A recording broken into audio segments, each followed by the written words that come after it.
Now, I'm not going to stand here and tell you that failure is fun. That period of my life was a dark one, and I had no idea that there was going to be what the press has since represented as a kind of fairy tale resolution. I had no idea then how far the tunnel extended, and for a long time, any light at the end of it was a hope rather than a reality.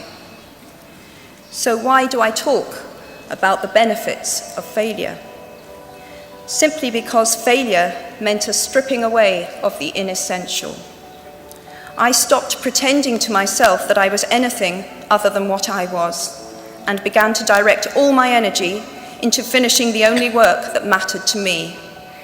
Had I really succeeded at anything else, I might never have found the determination to succeed in the one arena where I believed I truly belonged. I was set free because my greatest fear had been realized, and I was still alive, and I still had a daughter whom I adored, and I had an old typewriter and a big idea. And so rock bottom became the solid foundation on which I rebuilt my life. You might never fail on the scale I did, but some failure in life is inevitable. It is impossible to live without failing at something, unless you live so cautiously that you might as well not have lived at all, in which case you fail by default. Failure gave me an inner security that I had never attained by passing examinations. Failure taught me things about myself that I could have learned no other way. I discovered that I had a strong will and more discipline than I had suspected. I also found out that I had friends whose value was truly above the price of rubies. The knowledge that you have emerged wiser and stronger from setbacks means that you are, ever after, secure in your ability to survive. You will never truly know yourself or the strength of your relationships until both have been tested by adversity. Such knowledge is a true gift, for all that it is painfully won, and it has been worth more than any qualification I ever earned. So given a time turner, I would tell my 21-year-old self that personal happiness lies in knowing that life is not a checklist of acquisition or achievement. Your qualifications, your CV, are not your life, though you will meet many people of my age and older who confuse the two.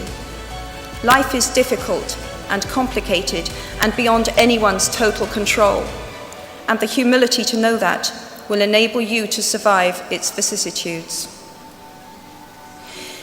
Now, you might think that I chose my second theme, the importance of imagination, because of the part it played in rebuilding my life, but that is not wholly so. Though I personally will defend the value of bedtime stories to my last gasp, I have learnt to value imagination in a much broader sense. Imagination is not only the uniquely human capacity to envision that which is not, and therefore the fount of all invention and innovation. In its arguably most transformative and revelatory capacity, it is the power that enables us to empathize with humans whose experiences we have never shared. One of the greatest formative experiences of my life preceded Harry Potter, though it informed much of what I subsequently wrote in those books. This revelation came in the form of one of my earliest day jobs. Though I was sloping off to write stories during my lunch hours, I paid the rent in my early 20s by working at the African Research Department of Amnesty International's headquarters in London. There in my little office, I read hastily scribbled letters smuggled out of totalitarian regimes by men and women who were risking imprisonment to inform the outside world of what was happening to them. I saw photographs of those who had disappeared without trace, sent to Amnesty by their desperate families and friends. I read the testimony of torture victims and saw pictures of their injuries. I opened handwritten, eyewitness accounts of summary trials and executions, of kidnappings and rapes. Many of my co-workers were ex-political prisoners, people who had been displaced from their homes or fled into exile because they had the temerity to speak against their governments. Visitors to our offices included those who had come to give information or to try and find out what had happened to those they had left behind. I shall never forget the African torture victim, a young man no older than I was at the time, who had become mentally ill after all he had endured in his homeland. He trembled uncontrollably as he spoke into a video camera about the brutality inflicted upon him.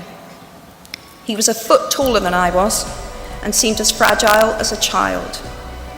I was given the job of escorting him back to the underground station afterwards, and this man, whose life had been shattered by cruelty, took my hand with exquisite courtesy and wished me future happiness. And as long as I live, I shall remember walking along an empty corridor and suddenly hearing, from behind a closed door, a scream of pain and horror such as I have never heard since. The door opened, and the researcher poked out her head and told me to run and make a hot drink for the young man sitting with her.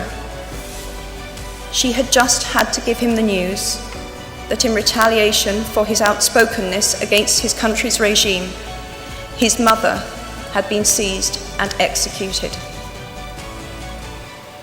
Every day of my working week in my early 20s, I was reminded how incredibly fortunate I was to live in a country with a democratically elected government, where legal representation and a public trial were the rights of everyone. Every day, I saw more evidence about the evils humankind will inflict on their fellow humans to gain or maintain power.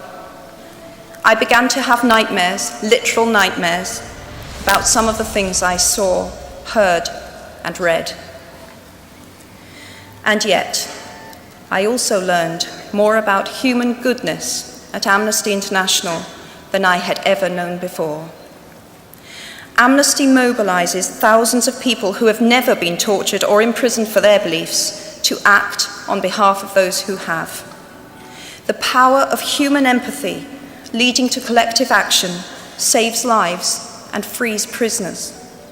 Ordinary people whose personal well-being and security are assured join together in huge numbers to save people they do not know and will never meet. My small participation in that process was one of the most humbling and inspiring experiences of my life. Unlike any other creature on this planet, human beings can learn and understand without having experienced. They can think themselves into other people's places.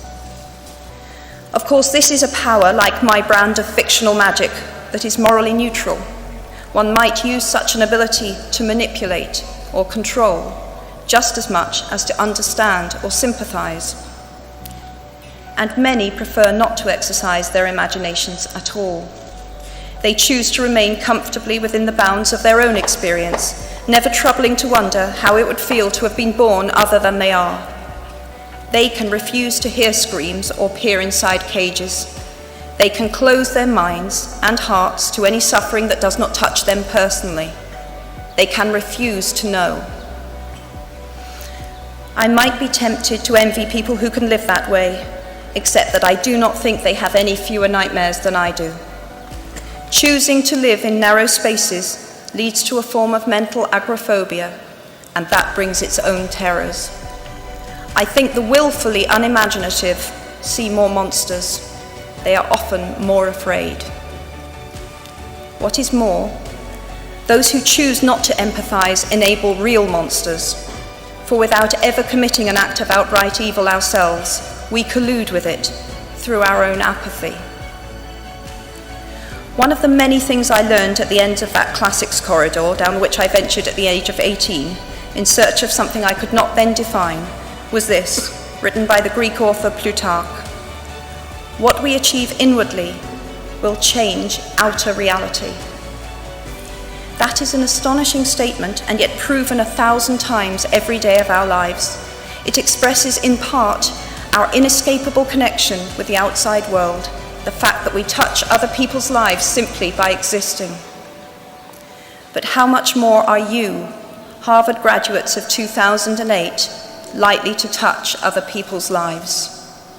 Your intelligence, your capacity for hard work, the education you have earned and received, give you unique status and unique responsibilities. Even your nationality sets you apart. The great majority of you belong to the world's only remaining superpower. The way you vote, the way you live, the way you protest, the pressure you bring to bear on your government has an impact way beyond your borders. That is your privilege and your burden. If you choose to use your status and influence to raise your voice on behalf of those who have no voice, if you choose to identify not only with the powerful but with the powerless, if you retain the ability to imagine yourself into the lives of those who do not have your advantages, then it will not only be your proud families who celebrate your existence, but thousands and millions of people whose reality you have helped change. We do not need magic to transform our world. We carry all the power we need inside ourselves already. We have the power to imagine better.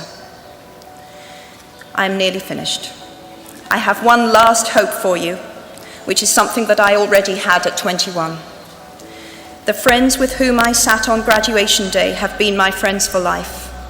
They are my children's godparents, the people to whom I've been able to turn in times of real trouble, people who have been kind enough not to sue me when I took their names for Death Eaters.